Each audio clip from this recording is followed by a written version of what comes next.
Alright, so I should be live now.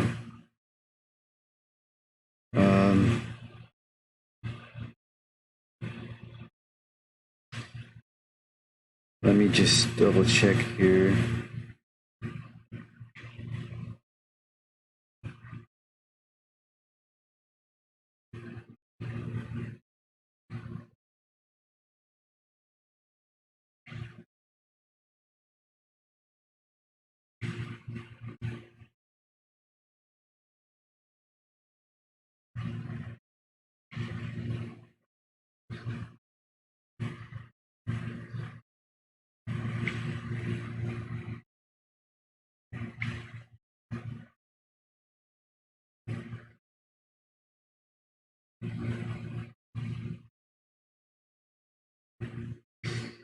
I'm trying to check on my phone to see if it's live or not.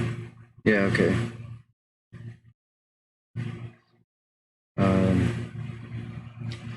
There's gonna be some feedback. Well, here, let me put my headphones into that and I'll check the volume.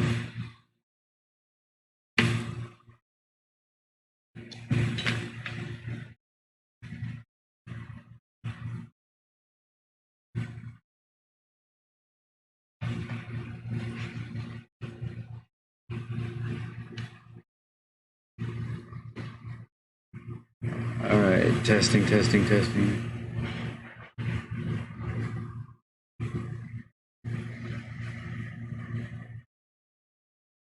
Yeah, it sounds alright. There is going to be, I'm on the patio, so there's going to be the air conditioner of neighbors sometimes.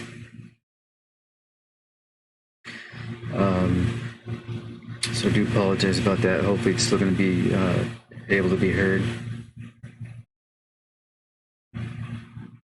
So I'm just going to make links in Discord real quick.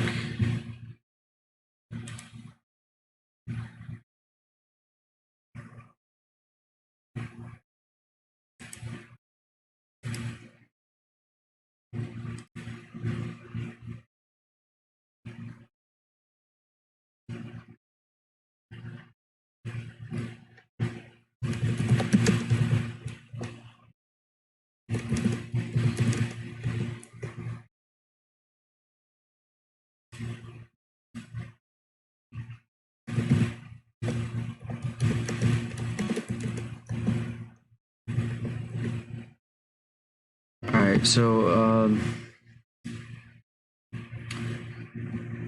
I'm going to read, I'm not good at reading out loud, so in Hebrew, because I haven't practiced. Okay, why is that doing that? It should work in a second here. Oh, there we go. I haven't practiced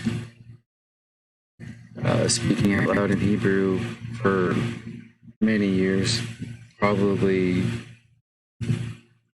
I don't know, 8 or 9 years. Most of my learning's been on my own, and I haven't had anybody to practice with. Hi, Edwin. Nice to have you along. Do you go by a different name or on Discord? Maybe I feel like maybe I've seen your comments on YouTube. I feel like I've seen your name before.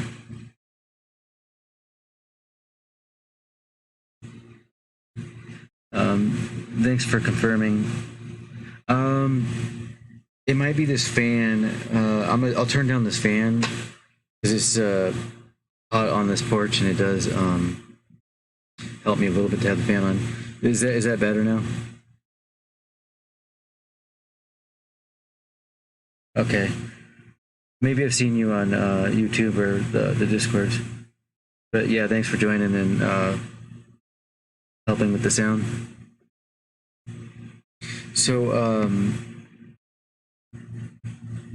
I haven't practiced speaking Hebrew really for most of my learning time since 2011. So me and Jacob might practice my speaking of Hebrew, and then maybe I'll start reading Hebrew out loud. So I'll just start translating, and then we'll go to the English, which is just over here. I just moved this PDF. Okay, cool. Yeah, it might have just been that fan then a little bit. I turned it down.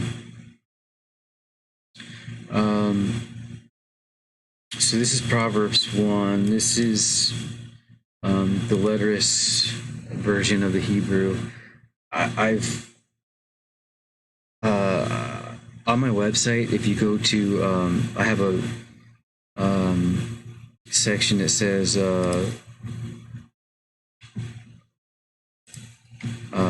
KJV and Hebrew Tanakh. It'll explain where to find this PDF that I'm using.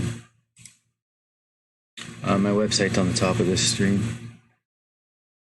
So we'll start with Proverbs 1.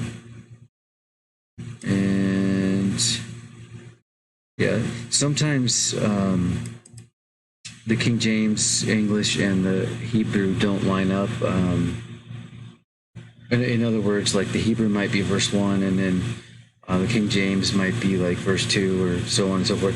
That happens in Psalms sometimes.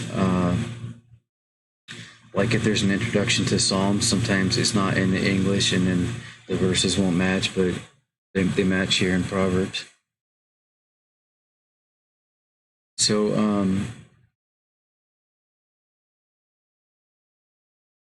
I'll just translate as I can, looking at the Hebrew, and then we'll go to English.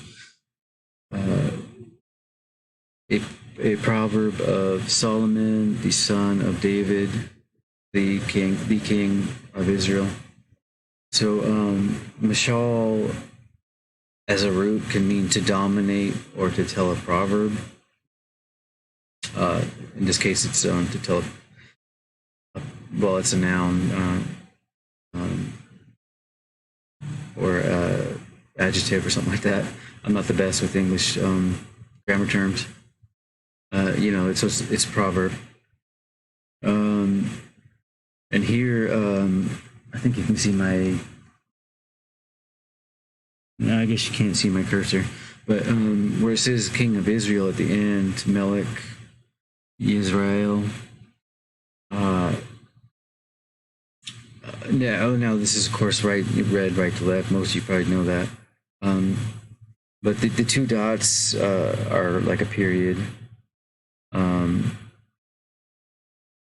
So the end of the verse.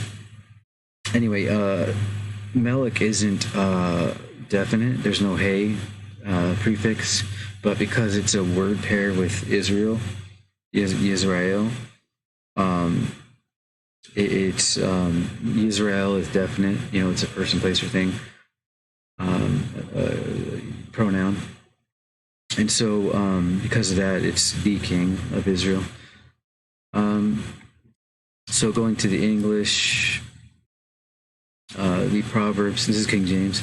The Proverbs of Solomon, the son of David, King of Israel. Now, it doesn't say King of Israel in King James, but I would say the King of Israel. Of course, at the time of this writing. Well, no, that's not the case because obviously he probably wrote these Psalms when David was dead. So, well, I don't know. I would still say it would be definite, like in the past. The King of Israel in the past.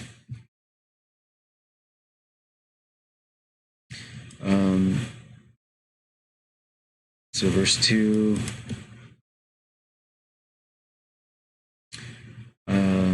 To know wisdom and instruction, to understand words of understanding. Now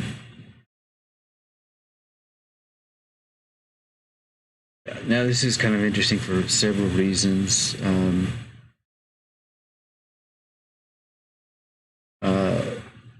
So Yasar, the third word, vu musar. It actually comes from the root yasar yod samek resh, which means to instruct or correct. So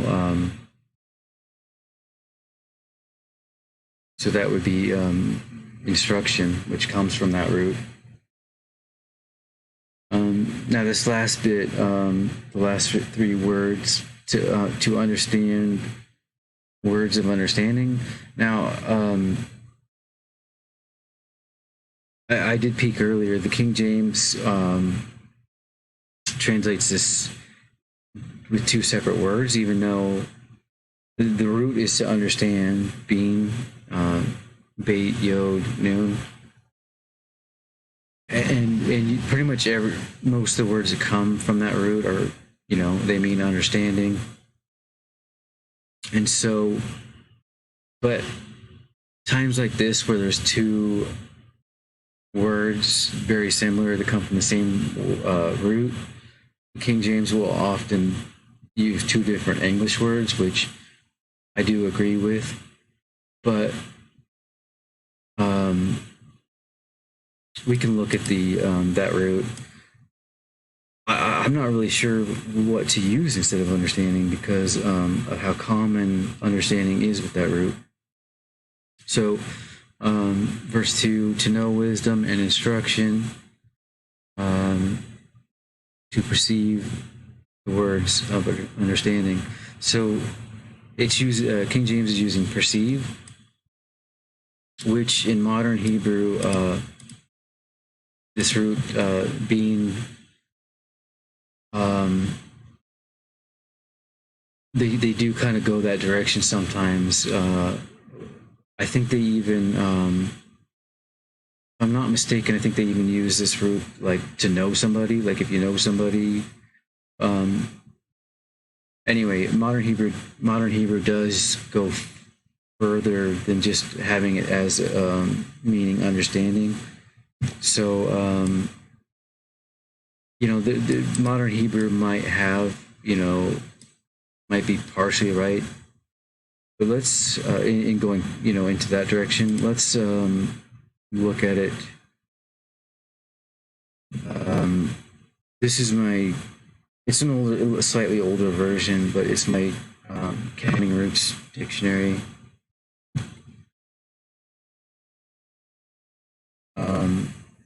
So in this dictionary, I list the roots by their value, their sum of the letters. So in this case, it's noon is 50, yod is 10, and that's 60, and bet is 2, so 62. And there's many reasons why I listed it this way, but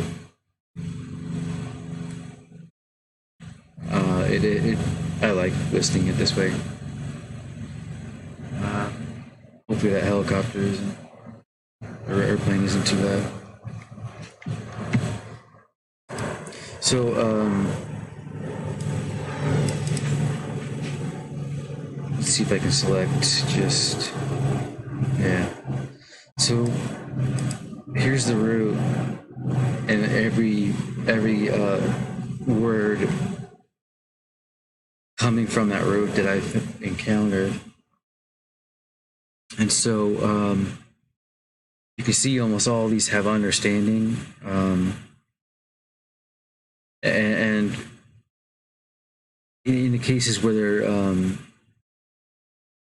if there's not many other definitions other than understanding, I'll just list miscellaneous afterwards, MISC.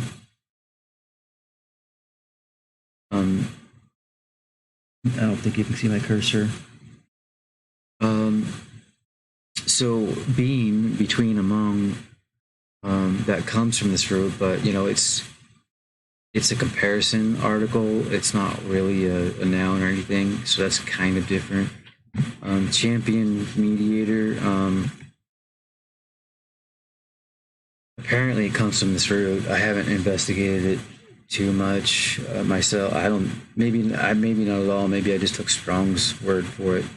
But I mean, the only other root it would come from is bana, which is to build, which doesn't make much sense either.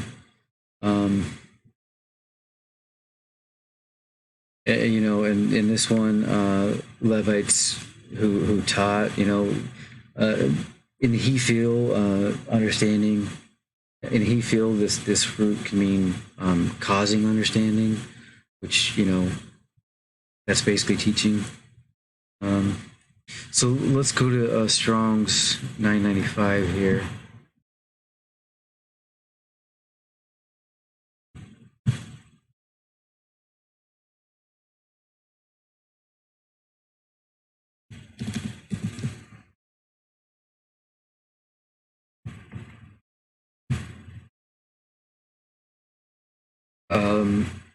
See, this is why I listed it as just understanding and then miscellaneous, because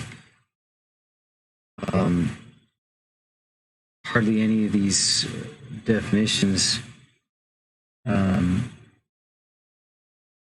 are something other than understanding. Now it does list perceive 7 times here, and there's consider and regard, discern. Discern's probably, you know, a good one that goes along with understanding.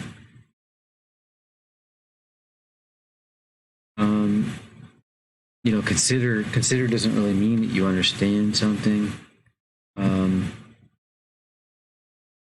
Perceive, you know, I guess it does go along with understanding. And they do translate it as perceive 9 times, it looks like, in King James. So yeah, I mean, this makes sense. I would say this makes sense.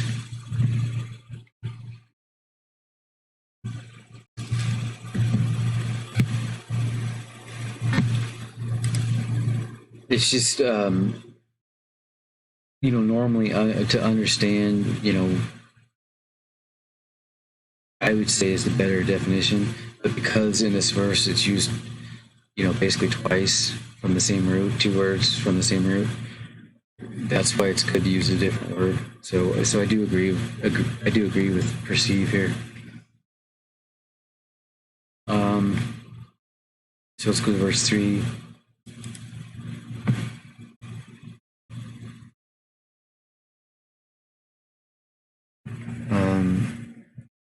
To take. Now, this first word here, well, I'll explain after I read, I guess. So to take correction,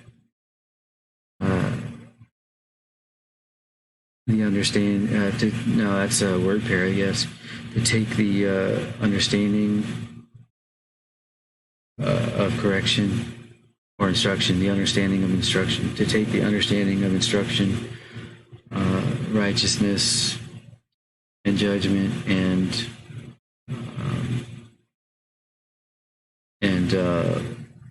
levelness, uprightness. I think King James used the equity. The interesting thing here is I might need to grab my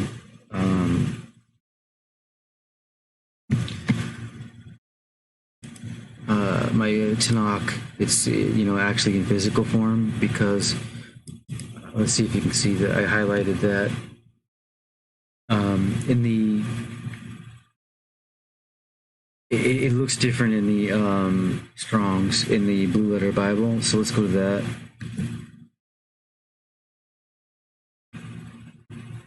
That's not what I want to do.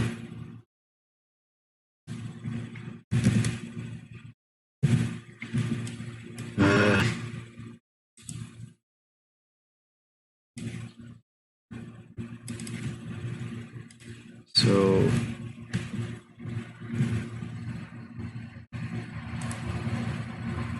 okay. So let's go to verse 3, I think, here.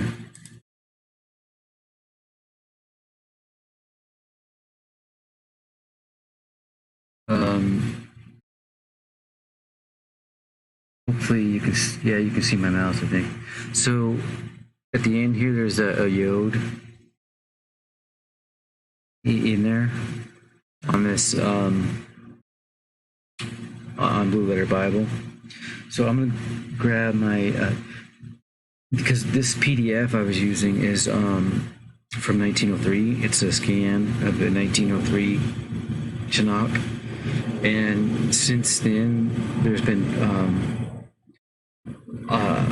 there was a few typos in that 1903 version, and over the years as they printed them, they've corrected them. So I'll be right back. I'm gonna grab that Tanakh and I'll look at it to verify, because I think it's from 76 or no, I think it's 85, 1985.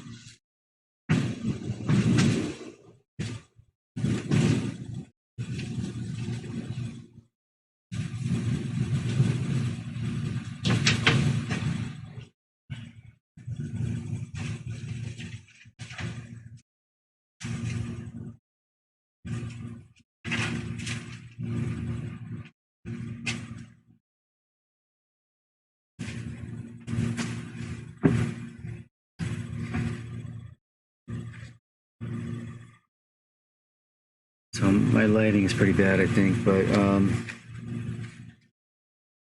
don't know if you can see this very well. It's pretty beat up and pretty old.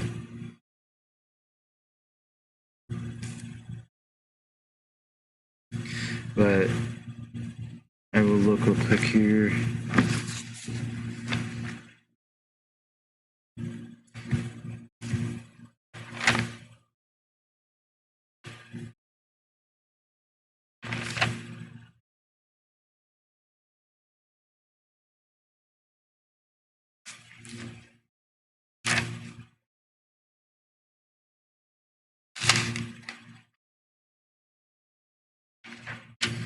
All right, so Proverbs 3, well, 1:3.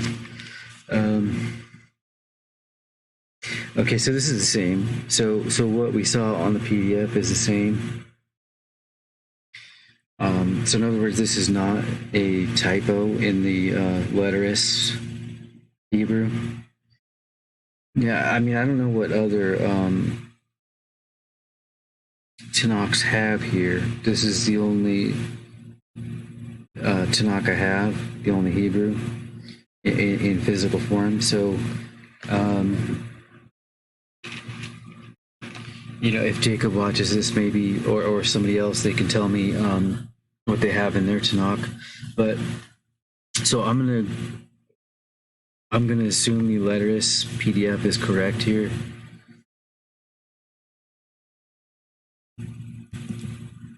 And just go with that. And so, but it comes from the root yasar, to be upright, yod, sheen, resh. And it can also be, let me see if I can find it on Accounting Roots Dictionary. It can also be like a level field or a plane.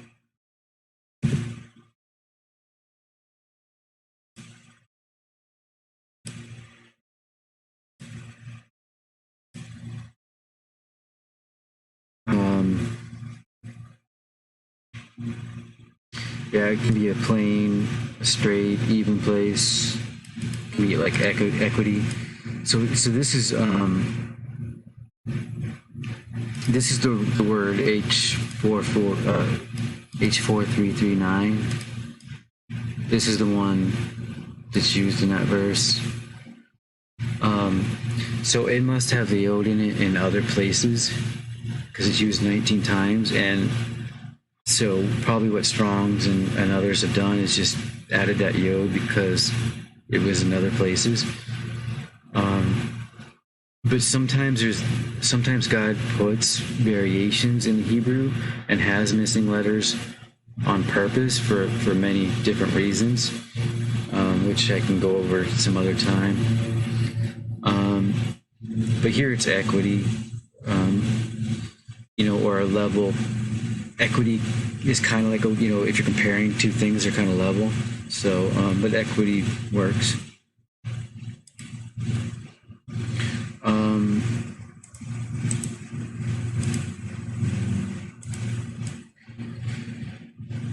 At the beginning here,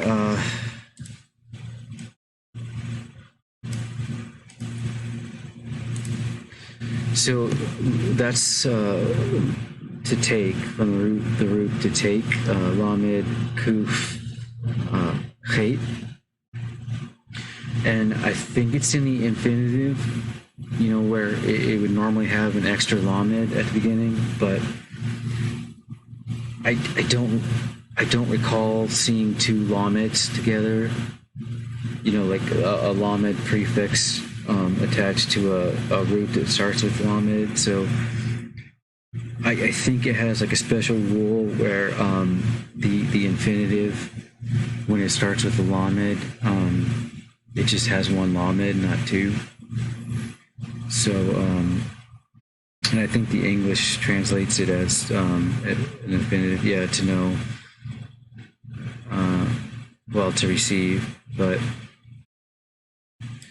I don't know if I read the English. I'll do that. So verse 3, to receive the instruction of wisdom, justice, judgment, and equity.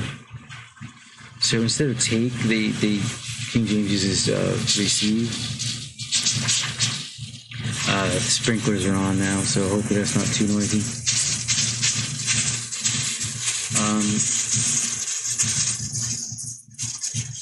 We can look that up real quick. Let's go to, I'm still on the wrong,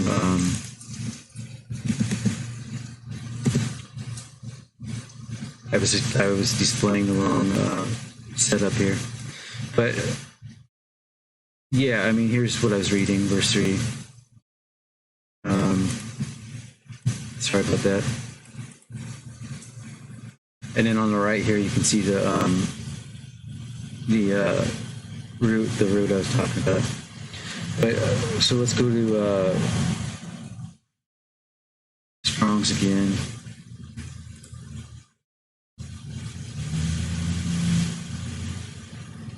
So we can check out this root here, to take.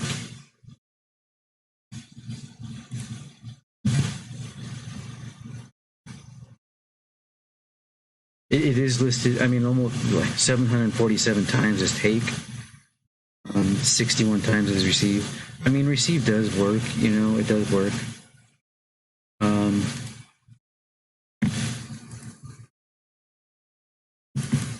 I don't know why this zooms out sometimes when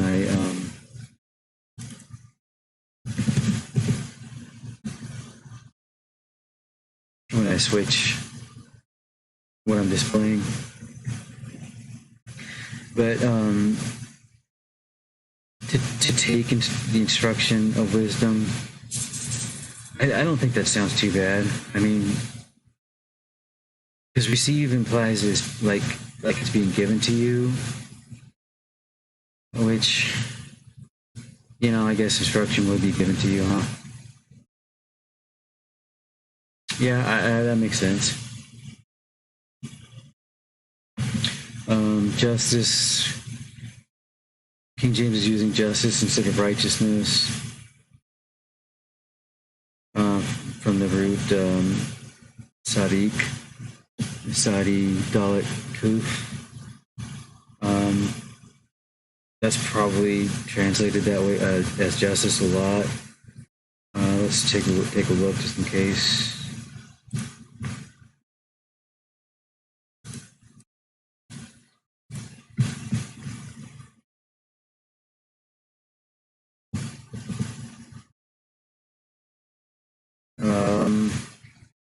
Not very often, actually. Just like 77 times is righteousness.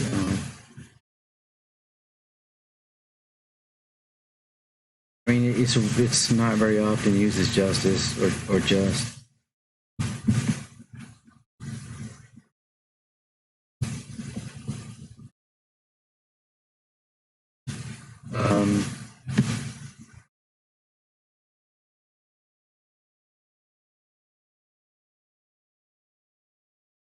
I mean, all these four, wisdom, justice, judgment, equity. They all do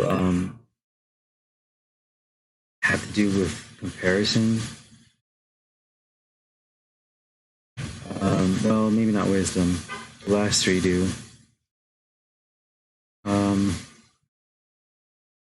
I mean, if it was translated as righteousness,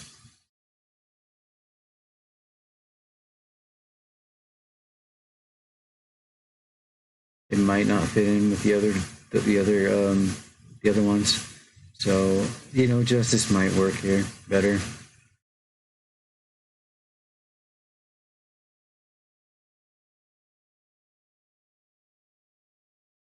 So let's go to verse 4.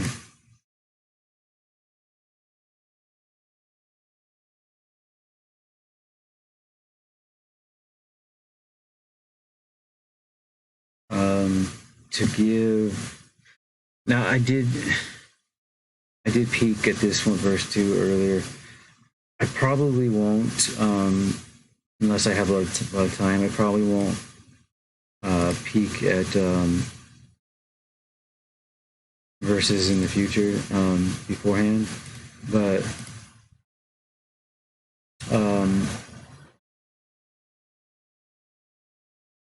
I did today anyway. I might. We'll see. I don't know. But here, so this supposedly comes from the root patah, pei, tav, hey, which means to entice or persuade.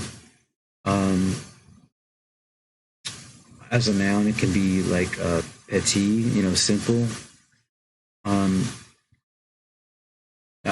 With an aleph here, it actually looks more like the word that comes from. It actually looks like suddenly, but that doesn't work. So let's look at that real quick.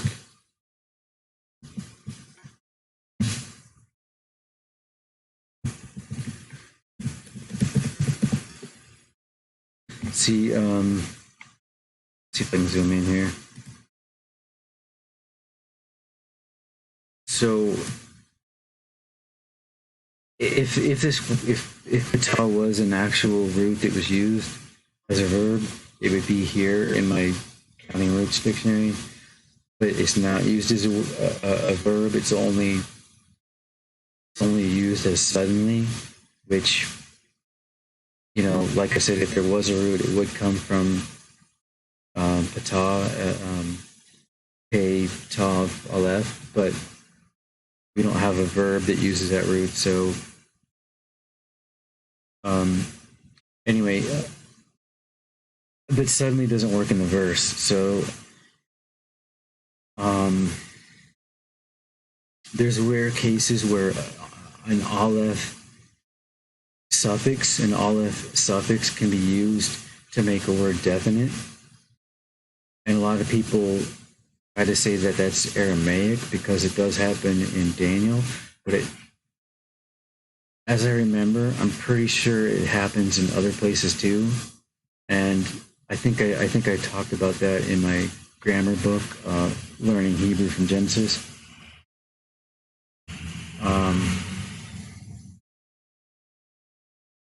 I'm pretty sure that aleph suffix is used in places other than Daniel and Ezra, and supposed Aramaic places. So it could be that it could be, well, the thing is this is plural, so when a definite aleph does get attached, there's also I think there's a plural version of it. So because this has a plural yod mem, I would say I'm wrong, and this is not a definite hey. So it's not a definite hey. I don't know why this aleph is here. So maybe this should be going under the same root as the word suddenly, but maybe it's just a translation we don't understand yet. But anyway, King James uses simple here.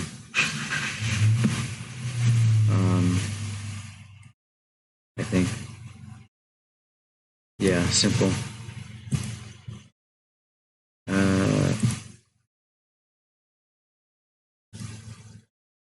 So I'll just go with that for now because I really don't think it belongs to pata with a hey. You know, pay tav hey. I don't think it belongs there. I think this is just a word that they're listing incorrectly as belonging to that root. I might actually list this separately in my dictionary because it really shouldn't belong. Because right now I have it listed with the hay, pata with the hay, because I trusted Strong's, and it really shouldn't be.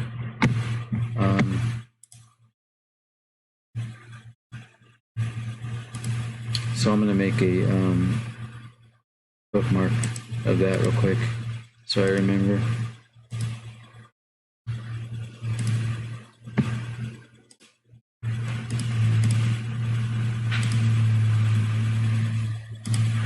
Anyway,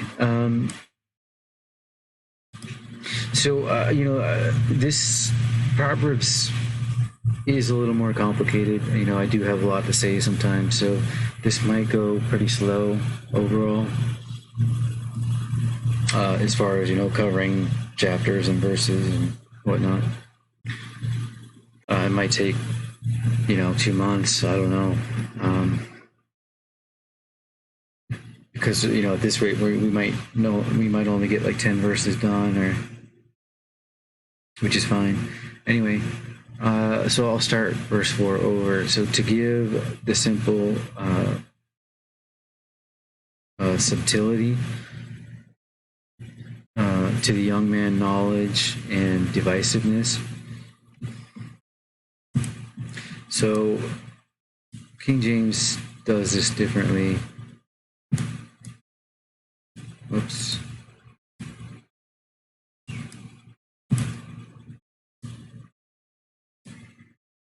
So King James,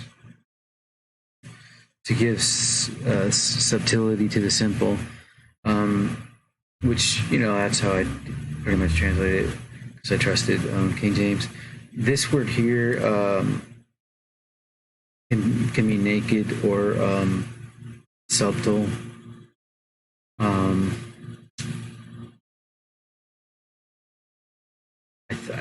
As a verb, I maybe not naked, but to be subtle, I think for sure.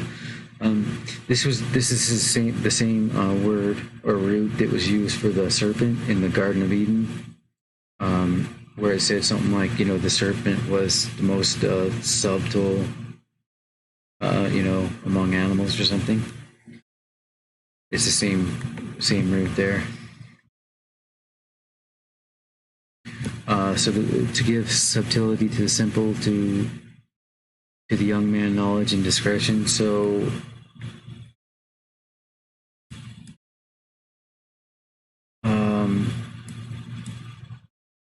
King James translates this as discretion, this last word,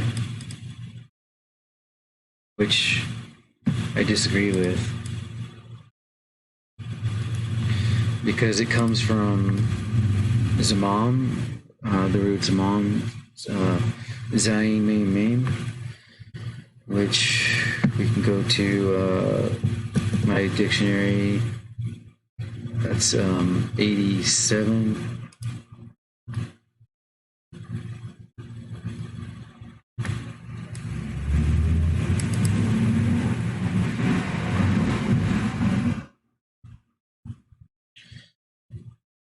So right here,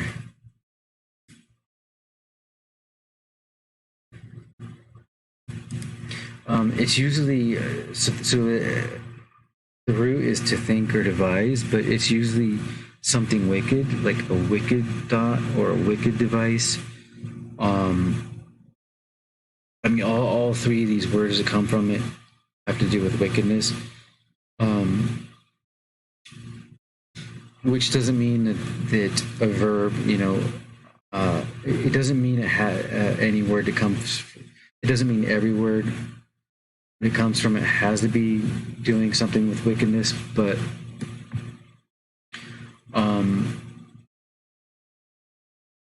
all these words also have device in it. A wicked device, wicked device.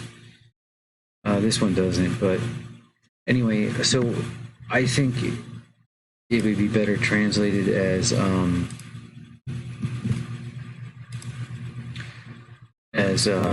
divisiveness, like to devise something.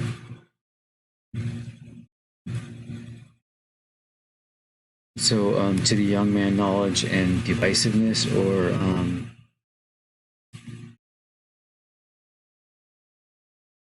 something to do with craftiness, or which does kind of tie in with the subtlety.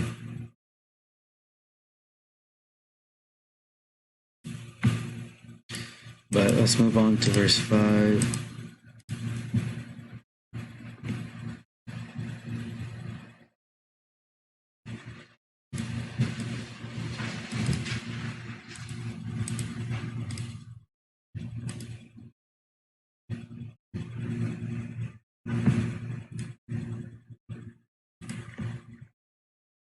So verse 5,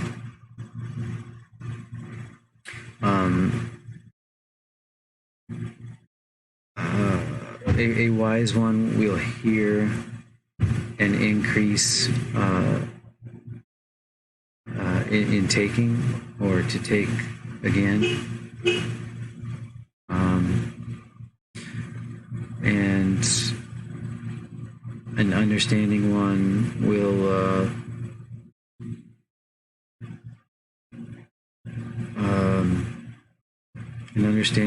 buy. This was a really hard one when I peeked at it. I don't know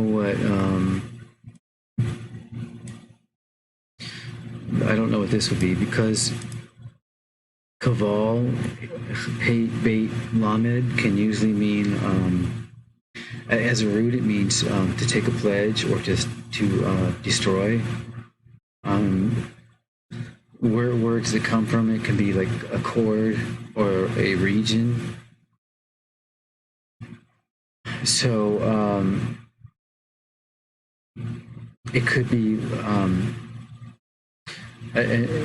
one who understands will buy a region.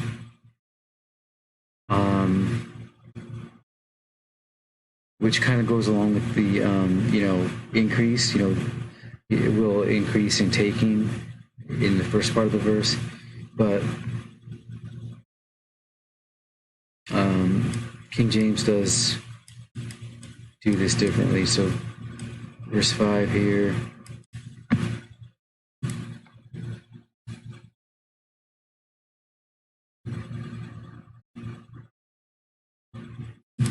A wise man will hear and will cease learning, which is different than I translated.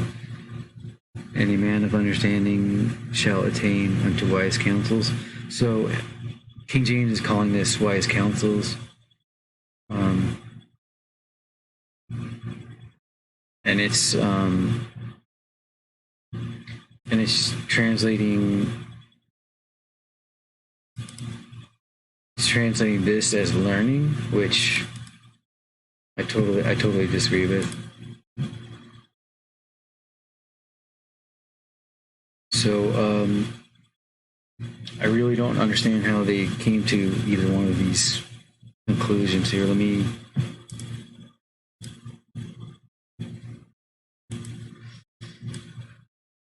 just do that so we know that I'm going to be talking about those ones. So let's go to Blue Letter.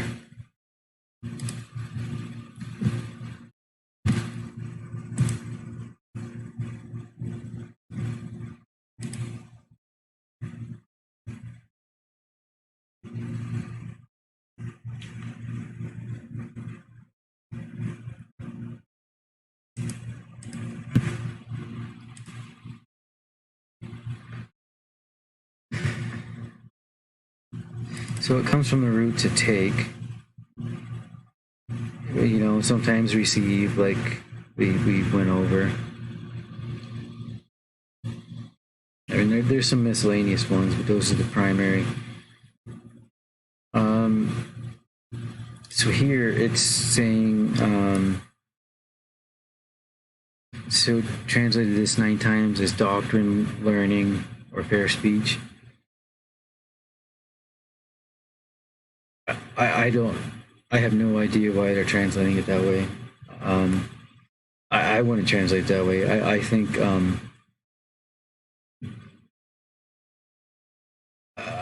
the first part of that verse, a wise man will hear and increase increase taking, or maybe increase in what they're taking. Because of their wisdom, they're going to increase things for themselves. I don't know. That makes more sense to me.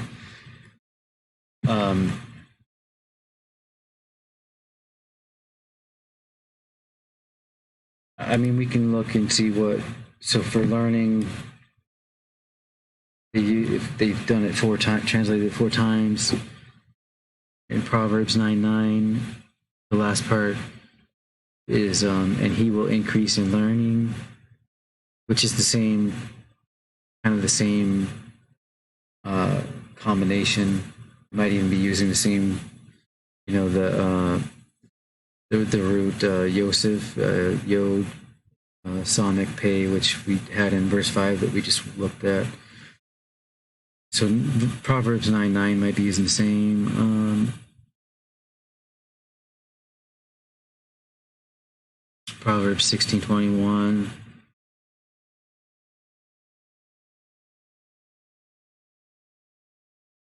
So these, and 16:23 and 16:21 have to do with lips. So maybe taking doesn't apply there. I mean, we'll get to it eventually. I don't know, but like right now, this makes no sense to me why they went that way with it. To translate it as learning. So let's look at wise counsels in King James.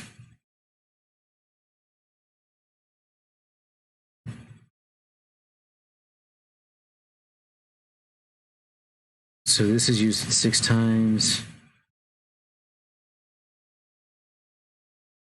And it does come from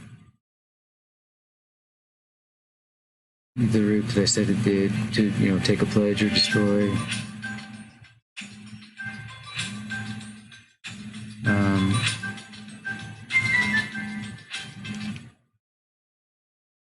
Got a phone call there. I'll ignore it for now.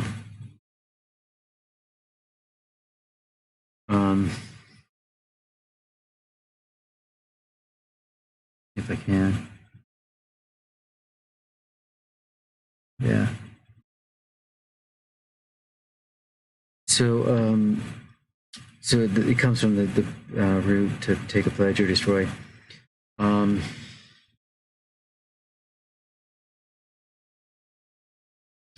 As which is H2254, H2256, chord, region, just a whole bunch of different things.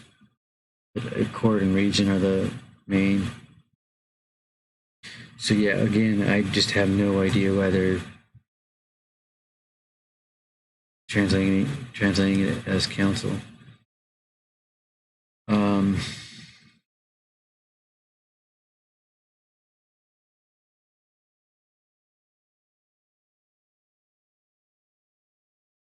I mean, maybe chords, it can be a hint for something like counsels, because Job 37:12 here, and it is turned round about by his counsels.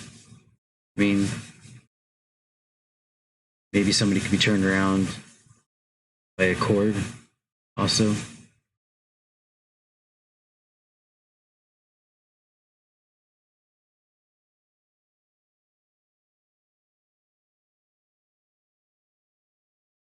Um, I mean, these verses are here that it's listed as being translated as counsels. It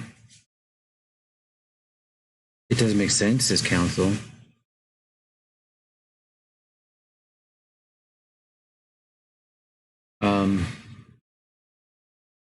These verses listed here make sense. So maybe they're right. I don't know, but it's just kind of strange to me.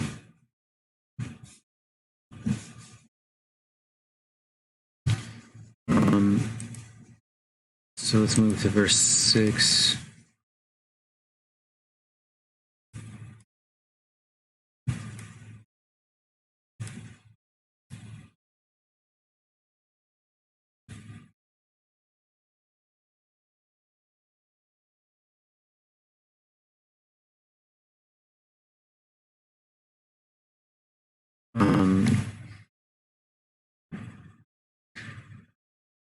To cause the understanding of a proverb and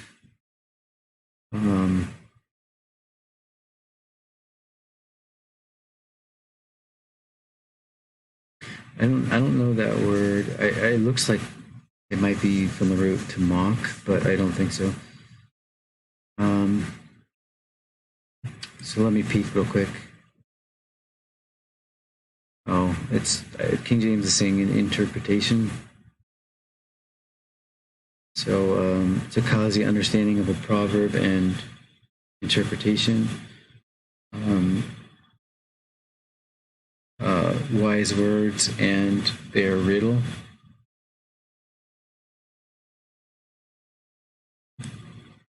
So this is the word here I don't understand.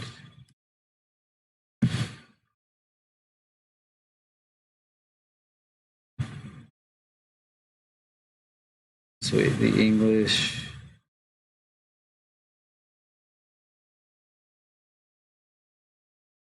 To understand the proverb and the interpretation, the words of the wise and their dark sayings. So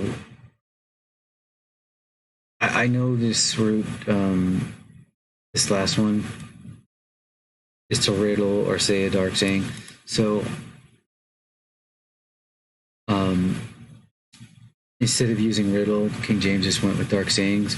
But I think they've used, I'm pretty sure King James has used riddle before. So I don't know why they did that.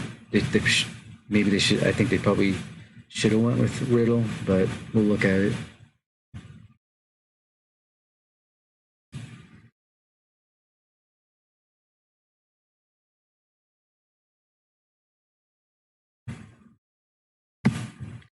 So let's look at the Strongs here.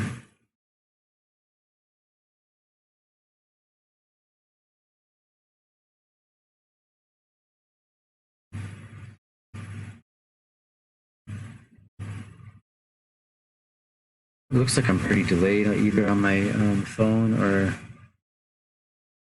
I don't know, hopefully it's not more than like 10 seconds or so.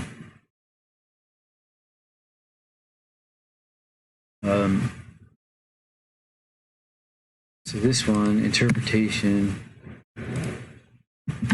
Yeah, okay, so they're saying it comes from Lutz, H 3887,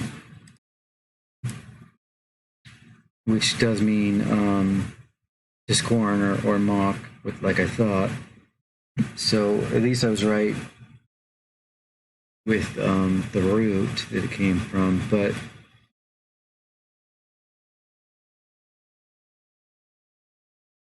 see all these as a verb, all these are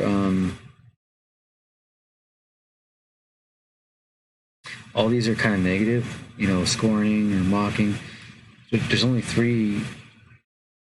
There's interpreter and teachers. So there's only three that have to do with interpreting or teaching.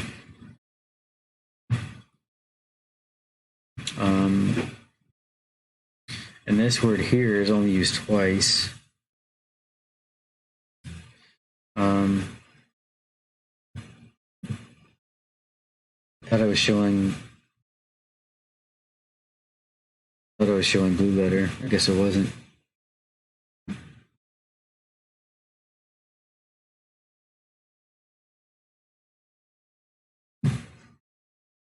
Let's see if my stream updates on blue letter.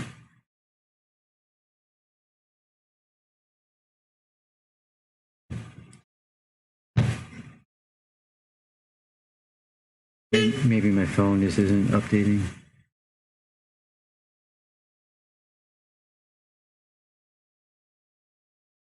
Yeah, okay, my phone just isn't updating. So I don't know, but this is the route to mock that I was talking about. And this is I apologize if I already showed this. So but this is the route that the word that's only used twice. So as interpretation or taunting. See, it uses taunting once and interpretation is once. That's really strange.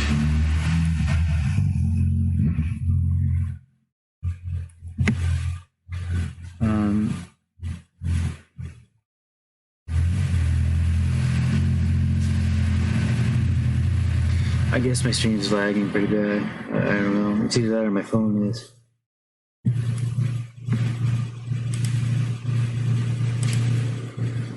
But anyway,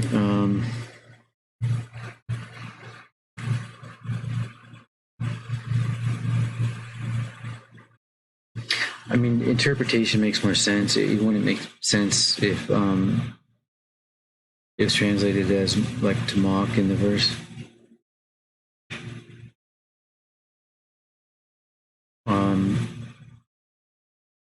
So because the lutes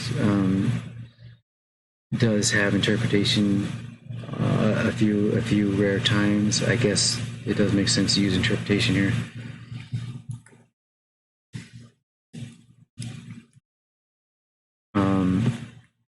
As far as the dark sayings,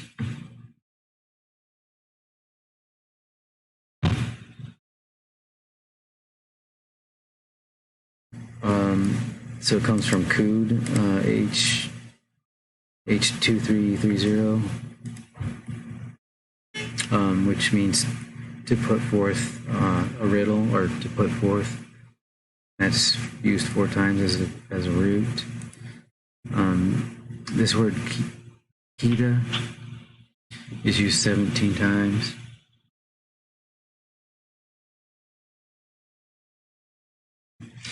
See the primary, it's used 9 times as riddle,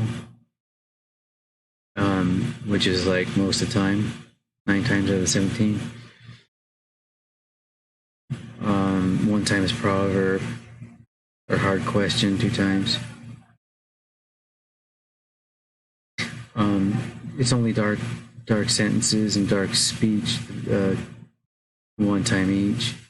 So dark saying 3 times, so 5 times as dark. I don't know. I'd translate it as riddle.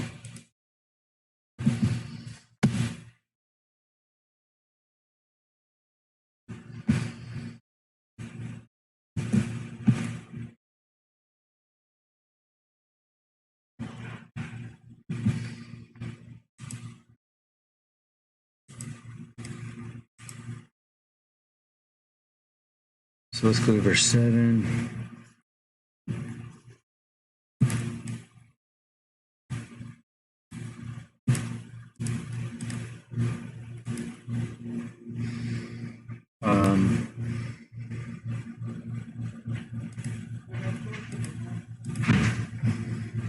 So the fear of Jehovah is the beginning of knowledge.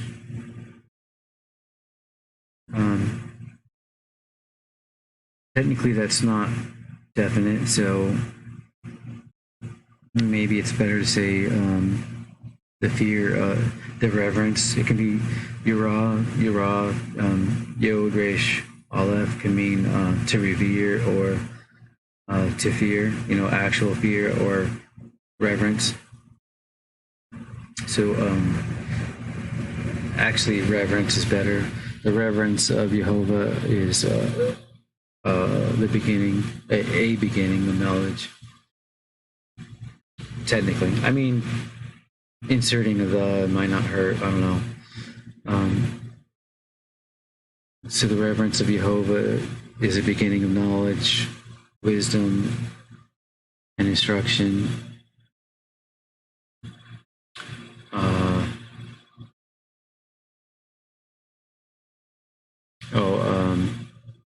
So that's a different part of the verse. So the reverence of Jehovah is a beginning of knowledge and wisdom, or could be the knowledge of wisdom, a word pair. But that's that vav here is probably a but. But correction, the fool despises. So let's see what the English says here. The fear of the Lord is the beginning of knowledge. Oh, okay, I see what fools despise wisdom and instruction.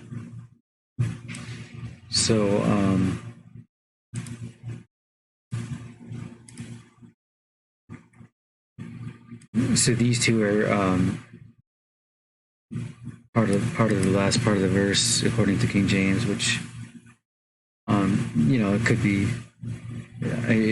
I guess it does make more sense that way.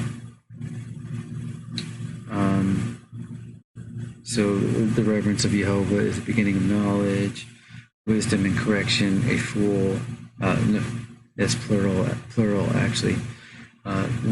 Wisdom and correction fools despise.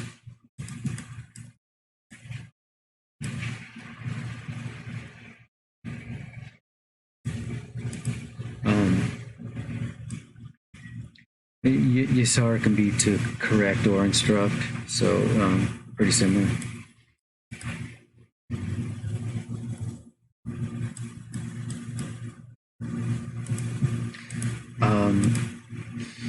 Some people believe that that God's name is Yahweh or various different things. I pronounce his name Jehovah. So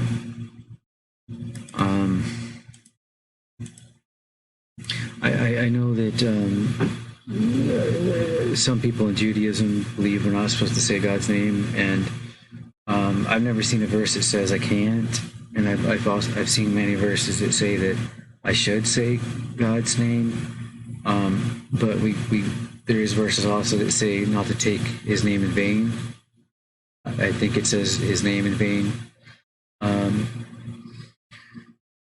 So I take that as meaning, just don't randomly say his name. If you're going to say his name, make sure it's for a reason, for a good purpose.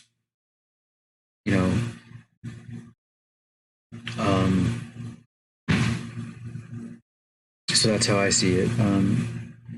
I hope that doesn't bother anybody, but I don't want to apologize for something I believe in either. So,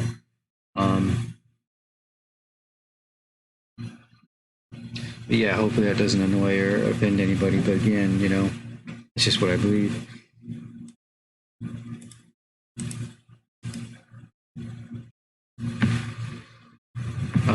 And one thing about the letterist, this is why I like the letterist, because it's the only version I've seen that has the vowels this way, that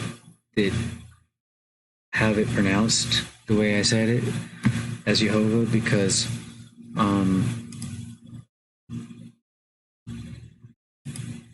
let's go to Strong's.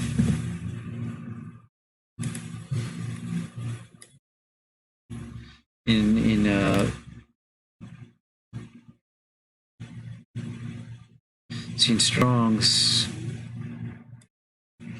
blue letter.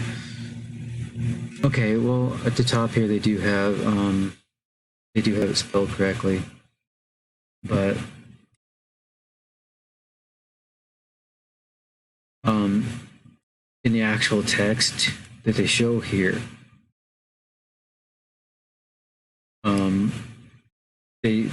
the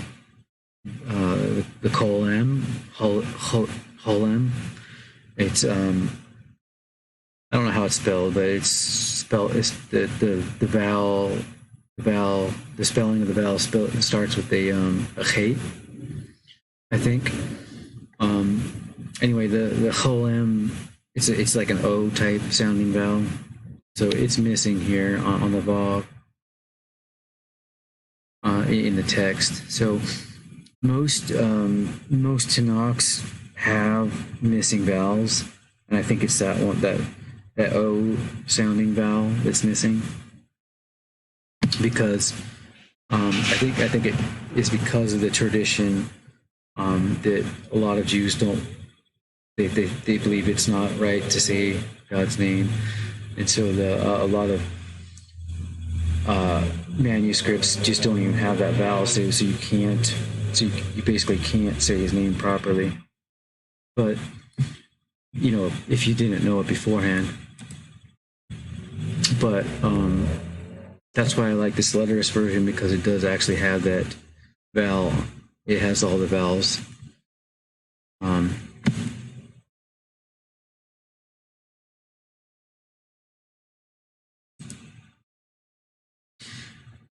And God's name is also interesting because it has two vowels on the vav.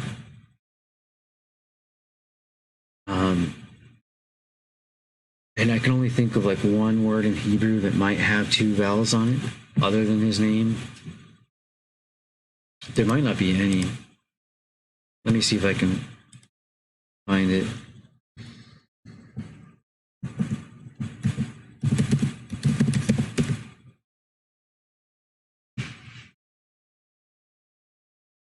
Okay. So, this one here does have it. It has two vowels. H5767. I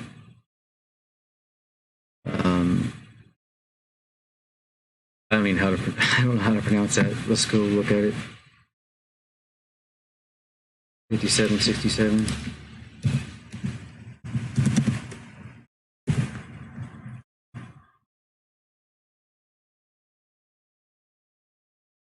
It's Strong's is saying it's pronounced Aval. Strong's H5767. Eval. So I think they're pronouncing it wrong.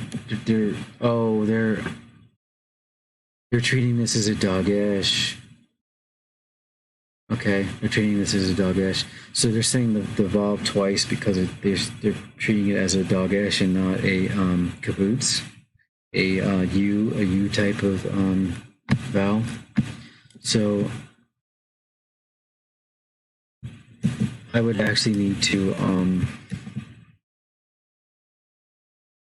find a different vowel that doesn't have a dagesh looking kibbutz vowel.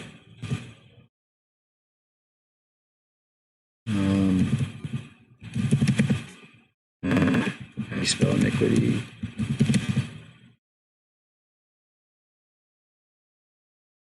You don't have to. I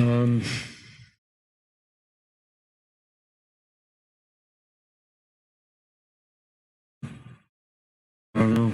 I mean, God's name might be the only place that has the only Hebrew word that has two vowels on one letter. Yeah, I can't remember if there's another Hebrew word that has two vowels on one letter. Okay, well, anyway, let's go to verse 8.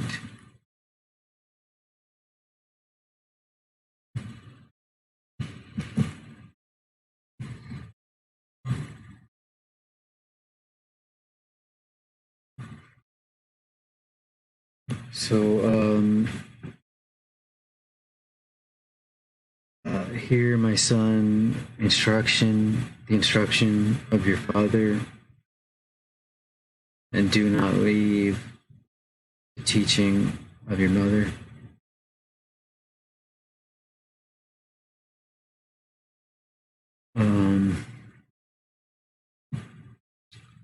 So verse 8. It says, "My son, hear the instruction of thy father, and forsake not the law of thy mother." So,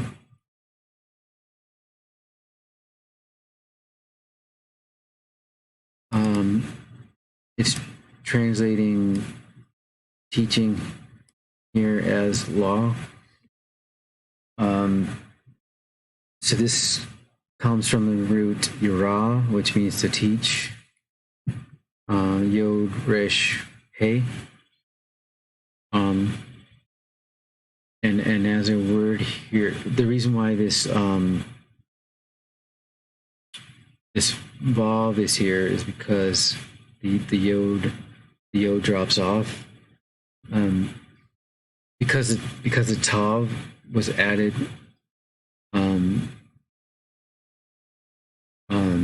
to this word to make it teaching. When a prefix gets added to a root that starts with the hey, a yod, the yod drops off, and it becomes a vav. So that's why there's a vav here. The hey at the end, if there's a prefix that gets attached, sometimes if there's a hey at the end of a root, it'll drop off. So basically, for this word teaching, this is like Torah. Torah, I think, is plural. The plural version of Torah, or maybe no, it's the feminine, I guess. But I thought Torah was feminine. I don't know, but it's the same word. It's either the feminine version or plural. I guess it's just the feminine. Anyway, but basically there's a tav put, a prefix and a suffix tav added onto this root, and so all we have left is the resh in the center, really. And then that vav that came from the yod. But anyway, we can look at this in Strong's here.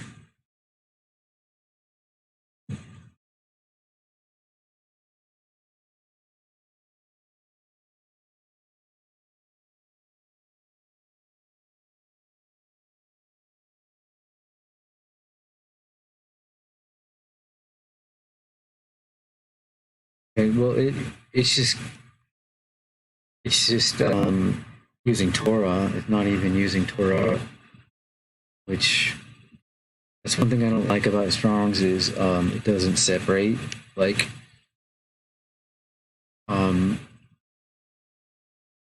it should have listings just for Torah and listings for Torah. It shouldn't put them both under Torah. It doesn't make sense. But Strong's is saying it comes from Yirah, H3384, which I agree with. But King James only translates this, it only translates Torah as law, which, it makes sense in context a lot of times, but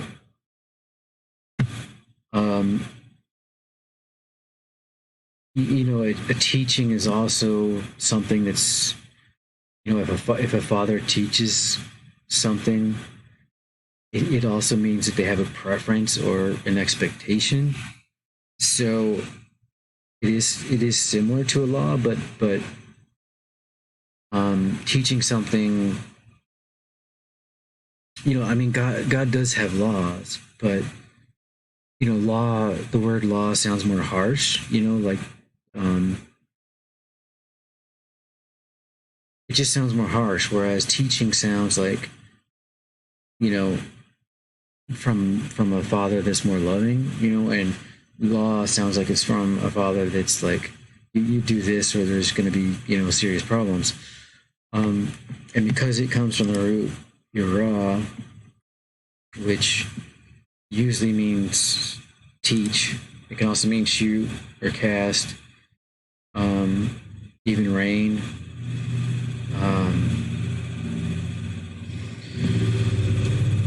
But because it comes from, there's nothing to do with law, in the root. Okay, so it just makes more sense to me that it means teaching.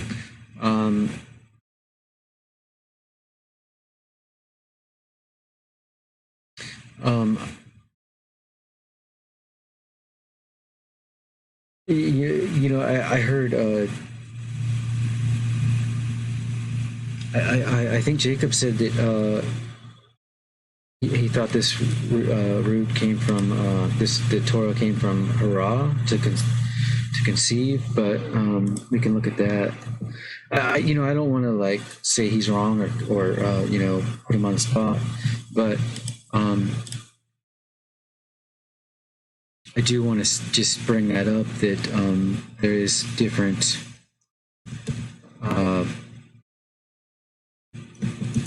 beliefs out there.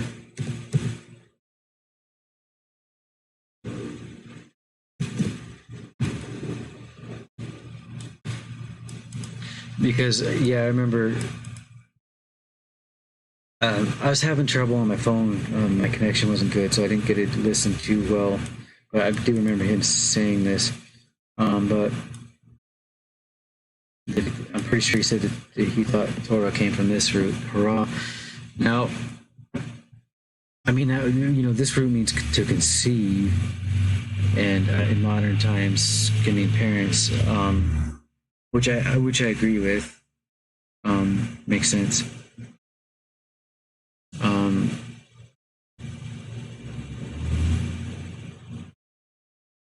If Torah does come from this root,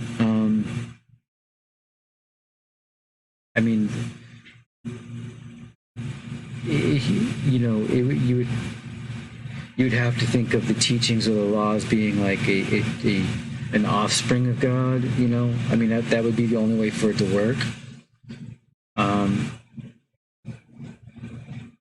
Which I guess is possible, but I don't know. It's possible. I just believe it comes from the other root, which is fine. But yeah, this could work.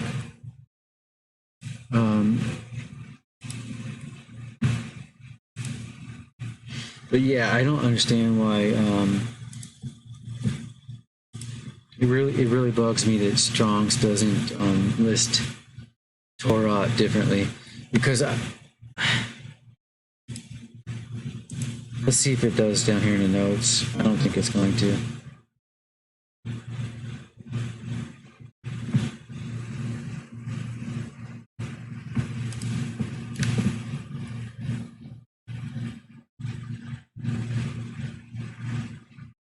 Okay, well, I guess it's saying it's listed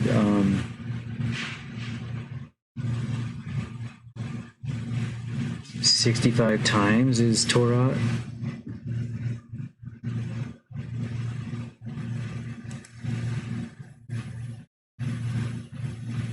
I guess that's what this is saying.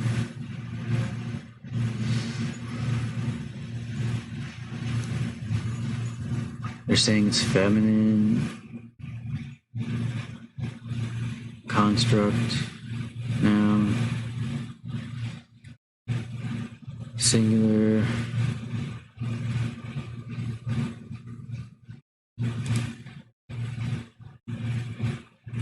so they're saying Torah is feminine. I don't know. I guess Torah is just a variation of Torah. I don't understand the difference really.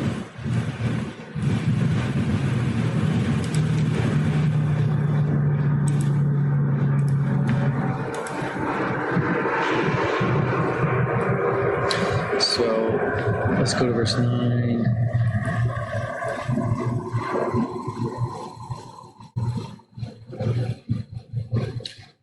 I'm gonna peek real quick because I forgot what this second word meant.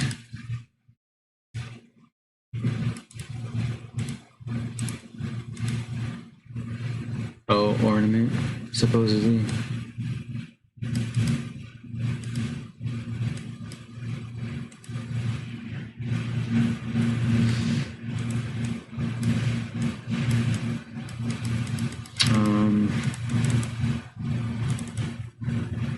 My PDF is freezing up for some reason.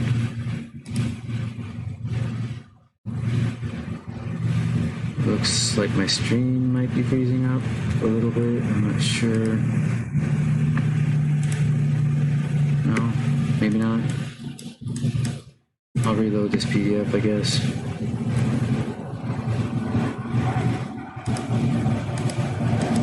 Alright, well, my computer might be crashing.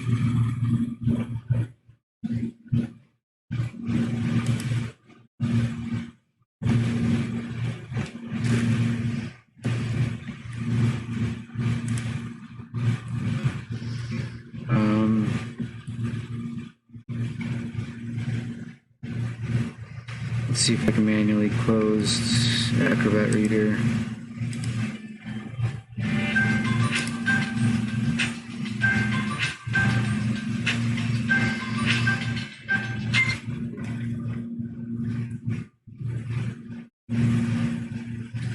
Okay, I'll see if I can reload it. I guess I'm still streaming.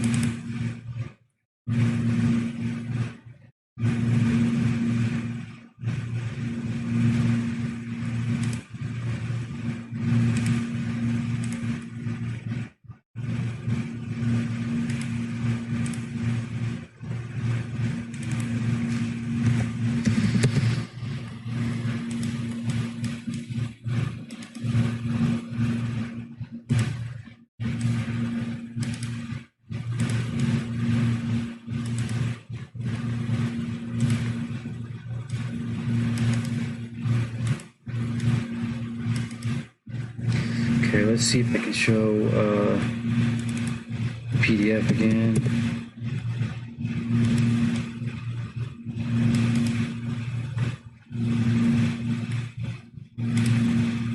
Okay, well, it looks like it's working again.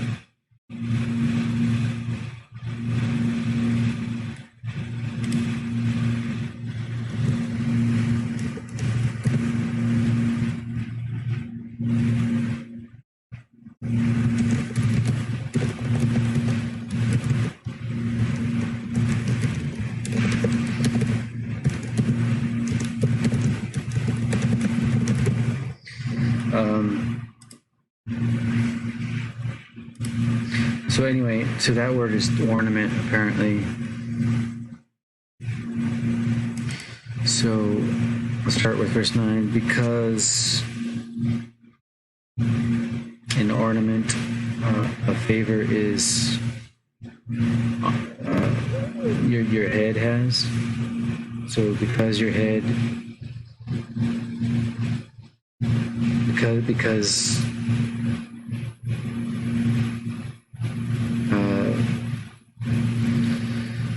an ornament, a favor is on your head, I guess. I'm getting a little tired, so my translation might not be the best. And Anakim, I'll have to peek at what that is again. Chains, okay. And chains to your oh yeah, that's Nick.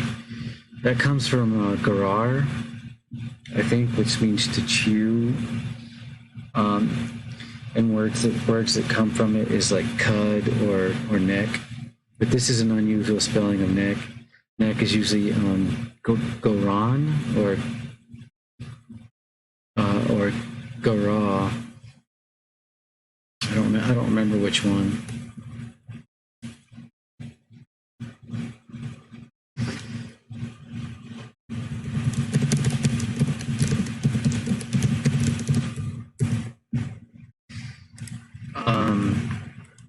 So let's see what the King James says.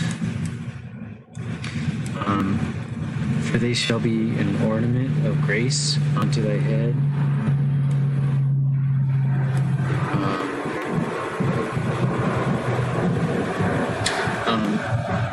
So Kanan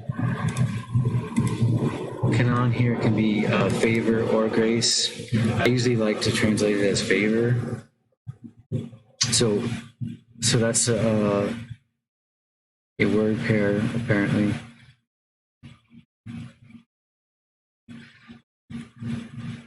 So because an ornament of favor they are to your head, and chains for your neck. So let's look at the Strong's.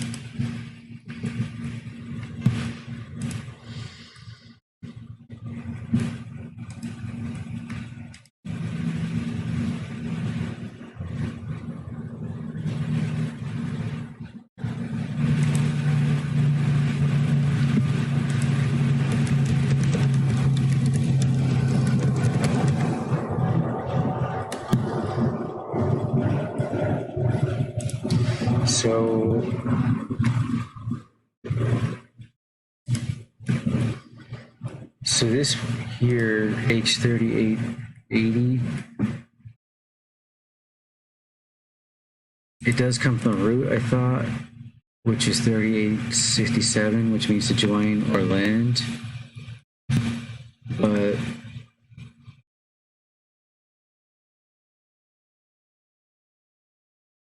I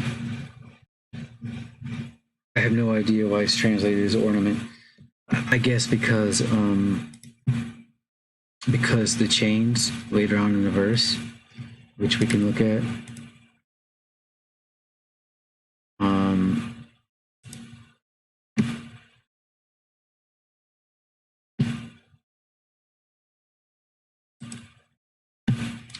So it comes from the root anak, which is only used 3 times. This compass furnished liberally, which is pretty, that's only 3 times and they're all used differently. Doesn't really help me much. 3 times is chain here for this word anak.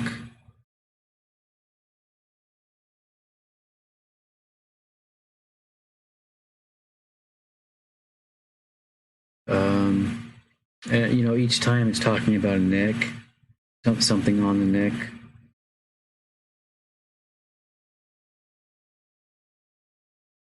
So, I mean, it's pretty clear, it's something that has to do with the neck, which probably would be chains, I guess.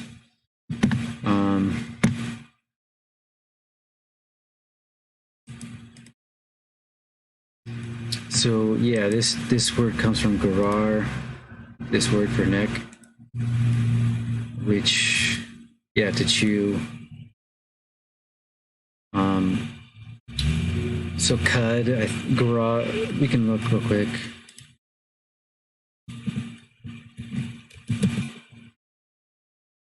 So cud is gara, 9 times.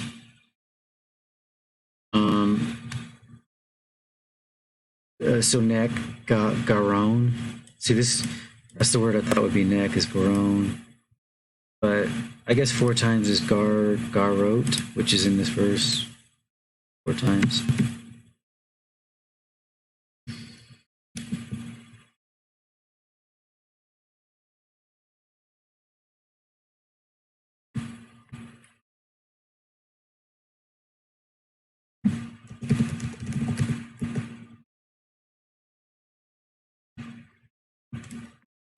I might do one more verse here, just to end at 10.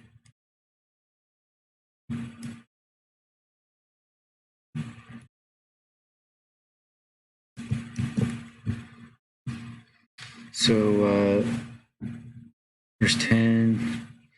My son, if they entice you, if sinners entice you, do not come.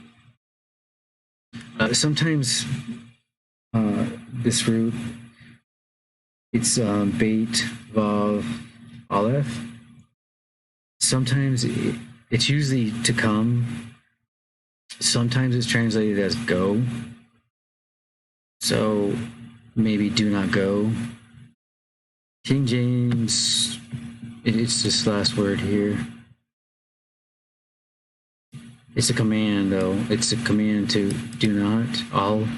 All tove, do not go, do not come. King James, I did peek earlier. King James says, do not consent, consent thou not, which it's because King James translators thought it was from ava, which means to consent or be willing. It's almost always, see, would or will. I mean, that's basically, would is basically like to be willing, you know. So it's almost always willingness.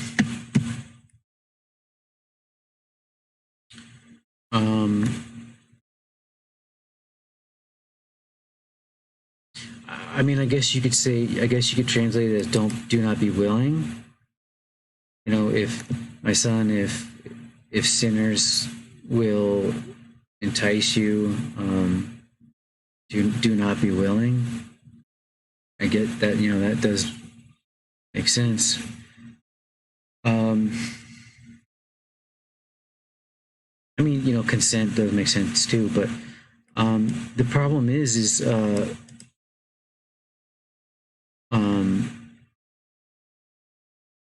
if this root was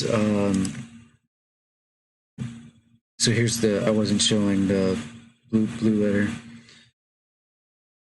So if this root of like King James thinks it is,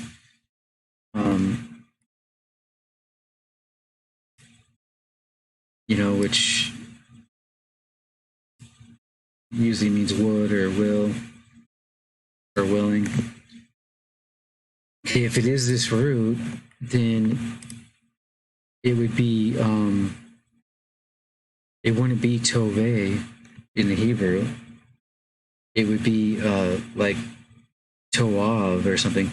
In other words, because it's spelled tav, beit, aleph, you know, the aleph is last here, and the beit is first. You know, why they switched? If it's this root that King James thinks it is, why is it switched around? You know, because this root that they think it is has an aleph first, and then a beit, and then a hey.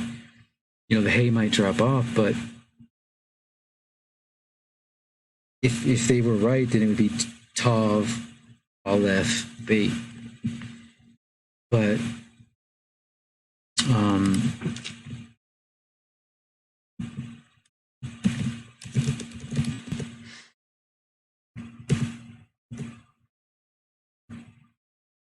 see, it's this word root here that I think it is. H935.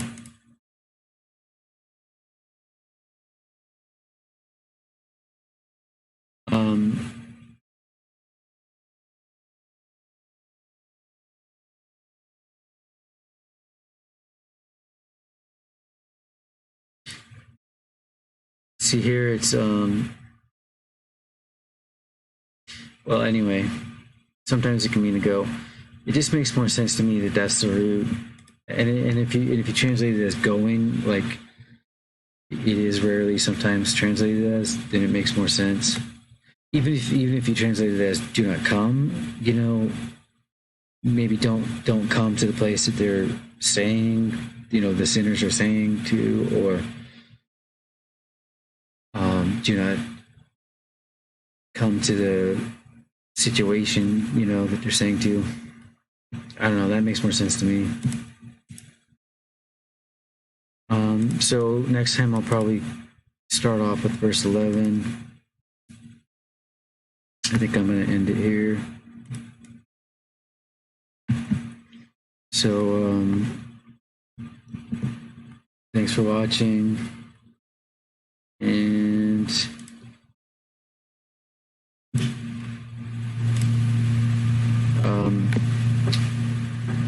hopefully you have a good night. If you haven't subscribed or rang the bell or anything, please do that. I have the Discords listed in the stream here on the left. Mine is the Lions Roar 1, and Jacob's Ladder is Jacob's Discord. My website's on the top there. So if you want to go to those, please do.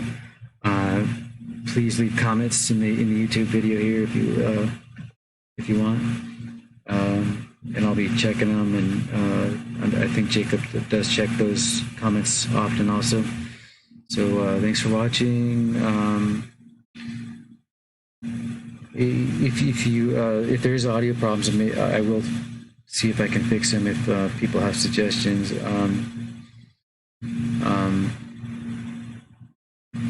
It's kind of hard to do it while I'm streaming. Maybe I could do just another test stream and try to fix my audio better.